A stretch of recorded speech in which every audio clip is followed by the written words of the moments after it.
She was smart enough to know that it wasn't her fault. And she was wise enough to know that it just happened. It happened because they were walking on the edge of the dark woods.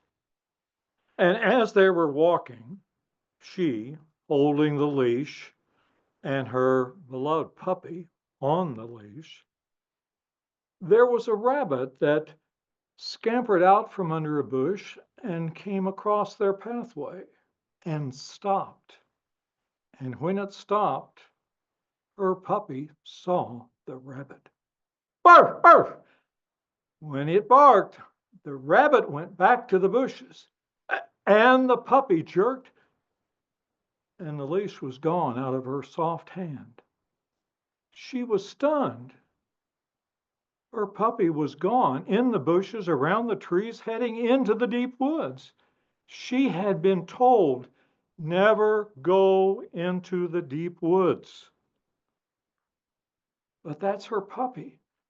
So she started running into the deep woods, around the trees, around the bushes. But her puppy could go low and fast and through things. And his barking was getting fainter and less frequent. When she finally reached the clearing, she was hoping she would see her puppy stretched out in exhaustion on the grass, panting.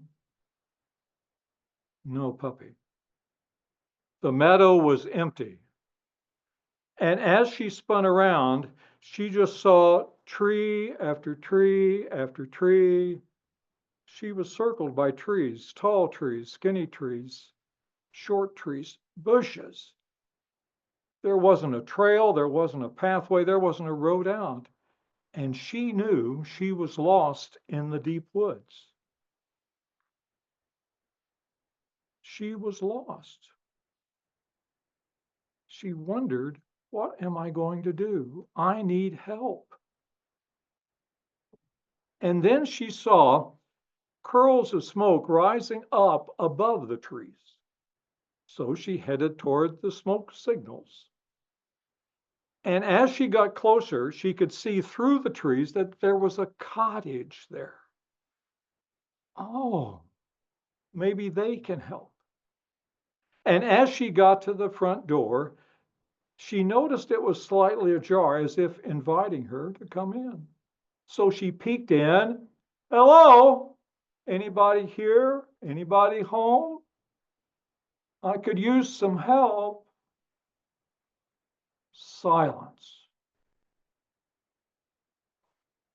She smells the fragrance of something and sees the kettle that's hanging over the fireplace, the embers below.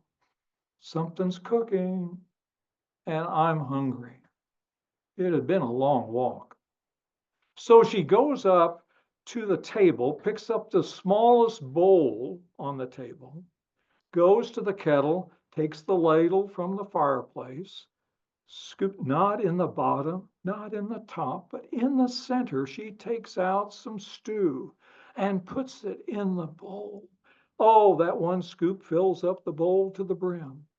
She takes the spoon. Oh, if this tastes half as good as it smells, oh, this is twice as good. It's delicious. She empties the bowl. And while she is emptying that bowl and savoring that last bite, she notices there's 3 beds in the other room. I think I could use a nap. So she goes to the other room and she takes her hand and she pushes it firmly on the mattress to see how, and she keeps pushing. And she pushes with all of her might, and it does not move. She said, this is like sleeping on the floor. She goes to the next bed, takes both hands, and this time she pushes so firm that she falls over and almost does a somersault. The bed is so soft. She said, this is too soft. And she goes to the third bed. And cautiously, steadily, she presses on the mattress. Oh, oh, that's comfy. Oh, that's firm enough. She turns around, just flops back in the bed, and goes to sleep, taking a nap.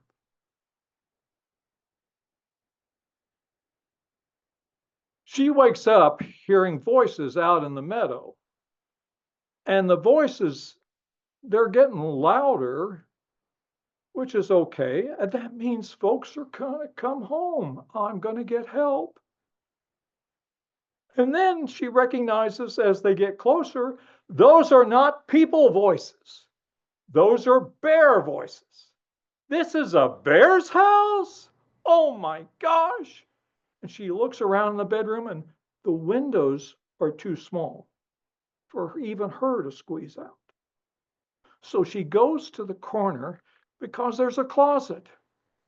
She opens the door, takes her slim feet between the broom and the mop, and discovers there's a stack of blankets that are like a stool. Grabs the one on top, wraps it around her, sits down on that stack, and says, "Be still." "Hey, the front door's open," says Mama Bear.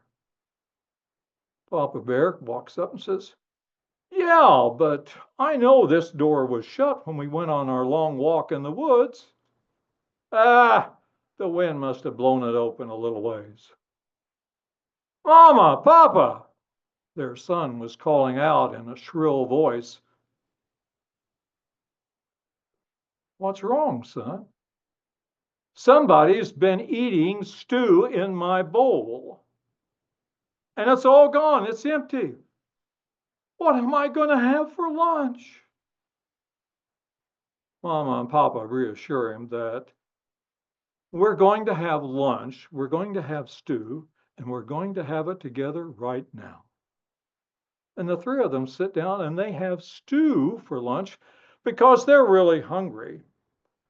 And they were on a long walk, so they have stew for dessert. And after having so much stew, they decide it's time for a nap. And all three of them lay down and take a nap.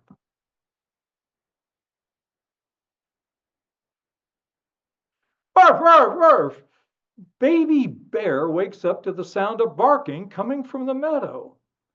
And as he goes to the front door, he notices the door is already open.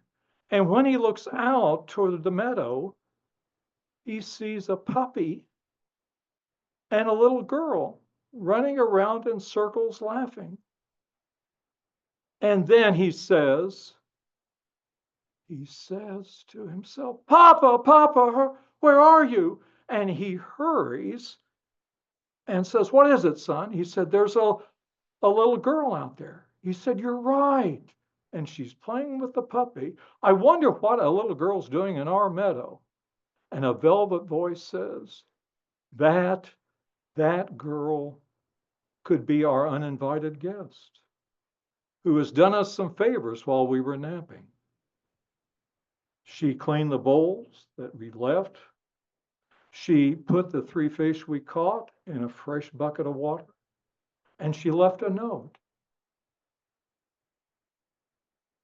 "Dear Bear family, thank you for the stew and nap.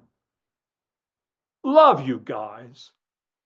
See you again soon next time." "What's her name? What's her name?" There's no signature. There's no signature, but she left something. This is her signature. And Mama held up strands of hair tied in a knot up at the top. "Golden yellow hair." And Papa laughed, "Goldie. I bet that's what they call her back home. And that's what her puppy is going to be doing, showing her the way back home." And Papa took the hair from Mama's hand and held it and said, "Ah, Goldie. That's what we're going to call her when she comes back and visits with us real soon. Goldilocks. That's going to be her name.